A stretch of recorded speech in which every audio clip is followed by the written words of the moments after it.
के तवील इंतजार के बाद पुंछ जिला हेडक्वार्टर से जम्मू के लिए हेलीकॉप्टर सर्विस दोबारा बहाल कर दी गई है। पुंछ से एमएलए एजाज अहमद जान ने अपनी फैमिली के साथ जम्मू से पुंछ के लिए पहली परवाज भरी।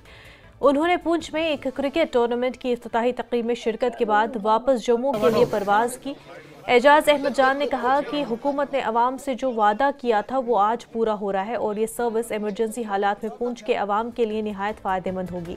हुकूमत जल्द ही मंडी से भी हेलीकॉप्टर सर्विस शुरू करने का इरादा रखती है। जो ये चॉपर सर्विस शुरू हुई है इसके लिए मैं जनाब उमर अब्दुल्ला साहब को और हमारे जम्मू कश्मीर के साहब को, एजाज असद साहब जो हमारे कमिश्नर सेक्रेटरी एविएशन थे उनको और पूरी सरकार को मुबारकबाद देता हूँ कि ये सर्विस जो है काफ़ी सालों से बंद थी, दोबारा एक्टिवेट हो गई। हम अभी कोशिश कर रहे हैं इसमें और जो है टिकट्स की प्राइस कम हो। कल किसी को खुशी गमी किसी में भी अगर चॉपर की सर्विस जरूरत हो और अगर पुंछ के अंदर ज़्यादा डिमांड आएगी तो एक दिन में 4-4 चक्कर भी जो है ये जम्मू के लग सकते हैं और लोगों की सारी मुश्किलात जो है हल होंगी।